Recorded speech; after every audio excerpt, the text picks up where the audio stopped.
So, Module 2, Week 6, Part 2.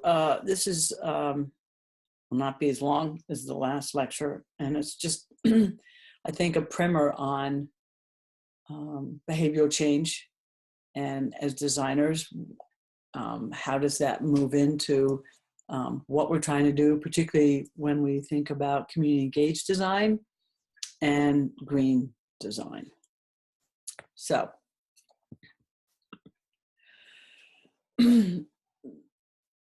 we talked a lot about art and culture as part of social innovation and creative placemaking. These are two groups that have been really in the forefront about this, EMC Arts and then 42.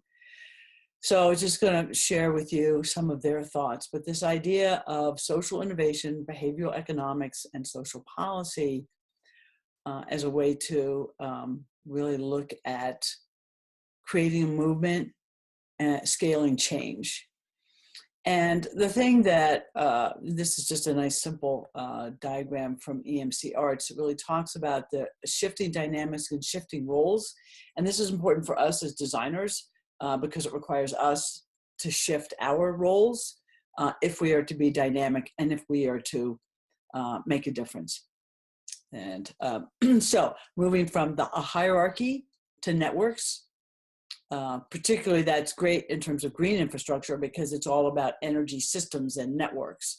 The hub and spoke approach, moving that to movement building.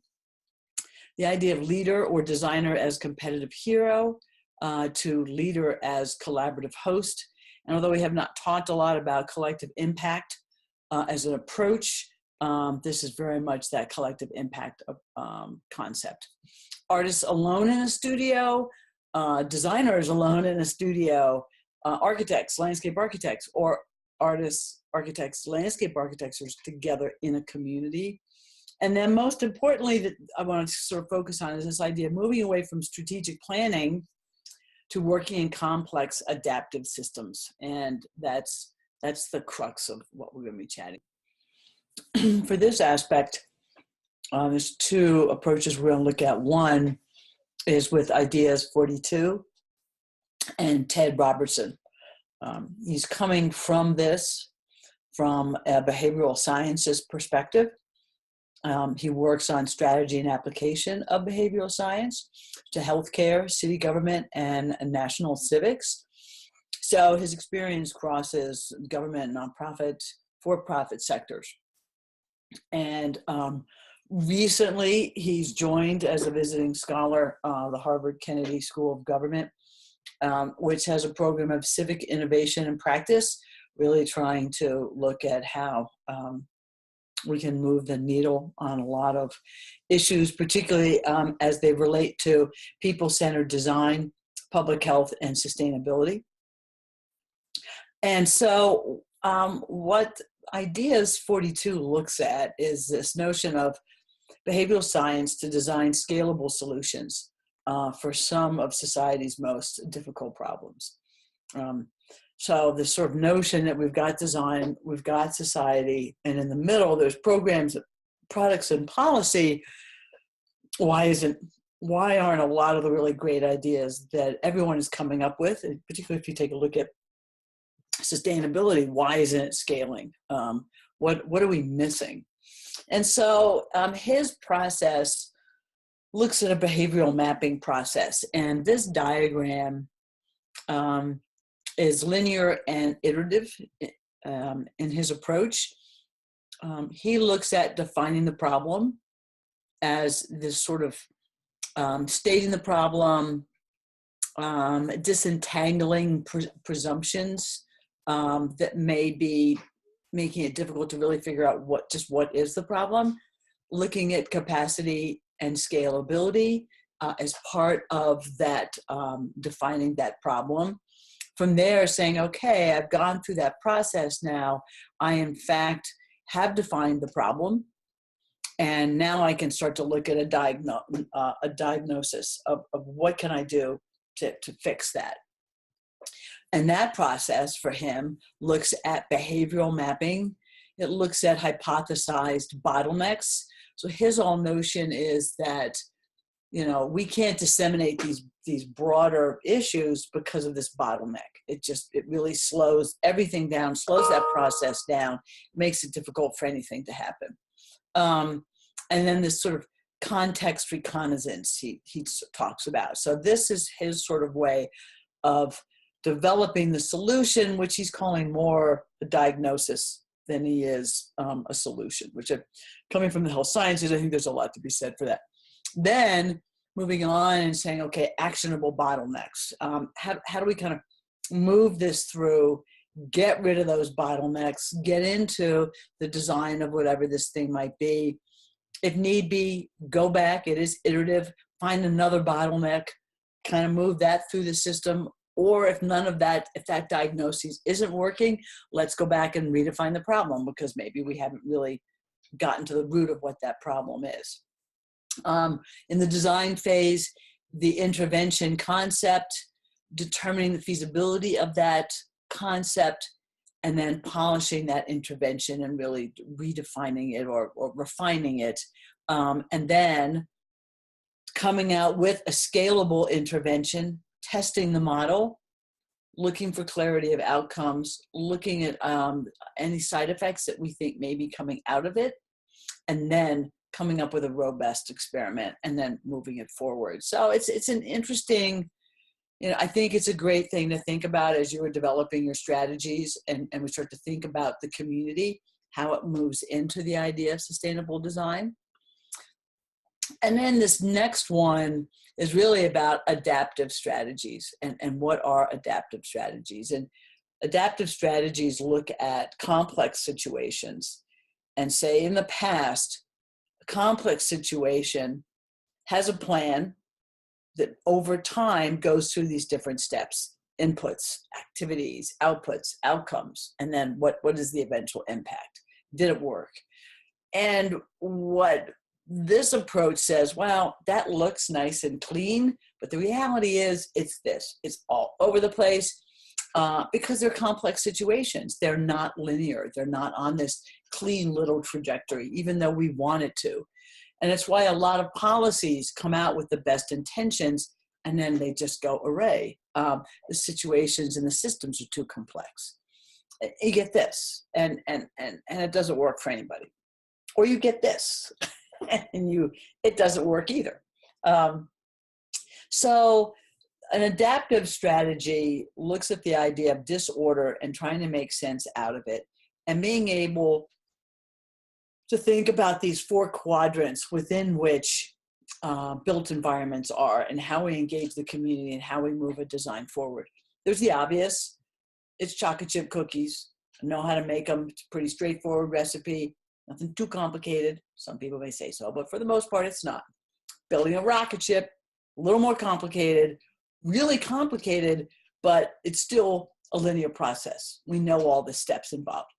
Families and relationships are complex. They're a little bit all over the place and not as predictable. And the chaotic is not predictable at all. And we don't know what to do with that. And so if we think about these 4 quadrants, and then we think about community design and sustainable and green systems, then there's this framework. And I love it. I think it's just a great framework because it helps us move into a systems approach. And so the chocolate chip cookie is the obvious. It's known. It's a cause equals effect. Pretty simple. It's best practices. And a lot of the rating systems that we've been looking at have been that best practices. You know, these are the things that you should do, and this is how you do it. And now you just sit and you just go through the motions. Complicated is knowable. It requires an expert analysis. And it is still a cause and effect, but there's a lot more information that is required of the expert to be able to pull it off. These 2 quadrants are the ones that I'm fascinated with, and I think is where the greatest potential lies for us as designers. The complex, it's cause and effect, but it's not linear. It's not 2 + 2 = 4. It's an emergent practice. where you really understand the cause and an effect as a very symbiotic relationship. Chaotic is cause does not equal effect because it's unpredictable, it's whatever it might be. And we're just looking to try to develop stabilizing actions. And so if we take in some examples of that, the obvious, or in a city, what's the most obvious thing you can do to make a city look better? You can effectively collect and dispose of garbage. It's pretty obvious, it's pretty simple. You can maintain an effective local transportation system. It's more complicated, it's very complicated, but there is an algorithm to it. There is a way to do it. The complex is this sort of idea, as an example, to establish a significant role for alternative energy sources. It's very complex, and there are a lot of pieces, which is why you're taking this class, and it's why you're looking at this idea of green infrastructure and how we do it. But if we look at it with this emergent idea, it's going to be more effective, and it will also engage a community more. Chaotic, it's like responding to a significant weather incident. We just need to try to stabilize the problem. We're not trying to solve. So this last piece looks at, I think, an interesting diagram that deals with the idea of system. System is a configuration of interacting, interdependent parts that are connected through a network of relationships. These structures of relationships create patterns of system-wide activity.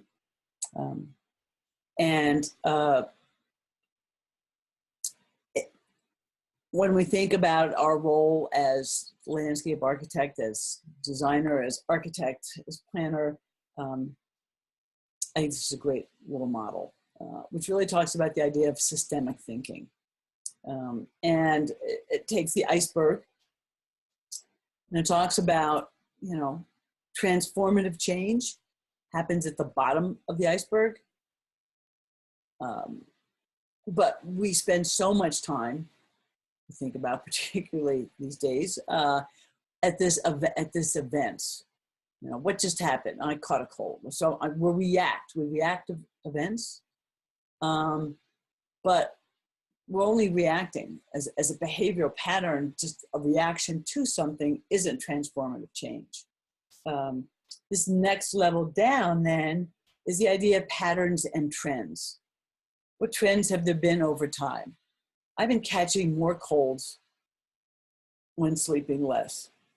Okay, so I'm anticipating that the more I sleep less, the more colds I'm going to catch. So really starting to look at this idea of recurring patterns. And I think as we start to think about the idea of, ecology and some of the trends and patterns we are seeing about, being a good person means to recycle. If I recycle and my neighbors see me recycling, they're going to think better of me. So it's, we're starting to anticipate, or things change, but not a lot.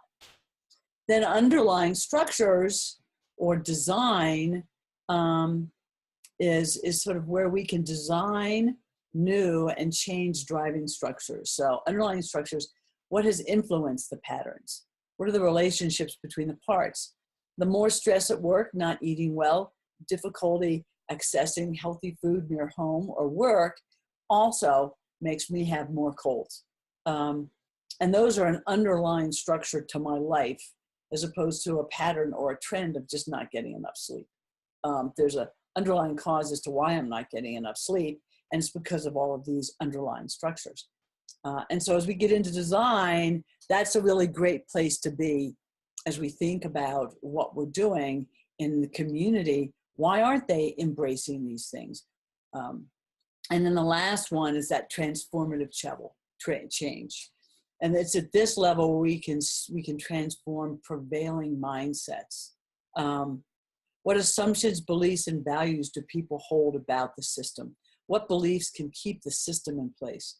As designers, we have a value system that says it's really important for us to have an ecologically sustainable, sort of low carbon, off the grid approach. But that's only transformative if we can help a larger system to share that mindset. And so here, sort of the answer to the catching the cold is career is the most important piece of our identity. Healthy food is too expensive. Rest is for the unmotivated. And so that's really interesting because those are two mindsets that have to change. So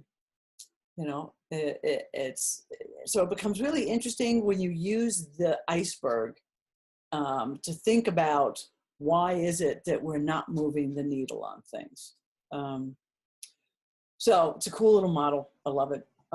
It helps me articulate those different places where a community person is. And I'll end with just one example. I was in a North Philadelphia school, and there was a little kid walking down. He was acting up in the hallway, and one of the aides was going, "What's wrong with you?"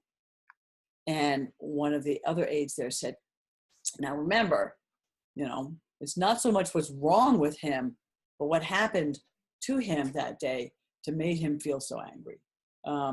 And that's just a simple way that when we think about people and place, it's a different perspective that we bring to it. And as designers, if we do that, I think it will have huge transformative change in our designs. And that's it for week 6. Thanks, everybody.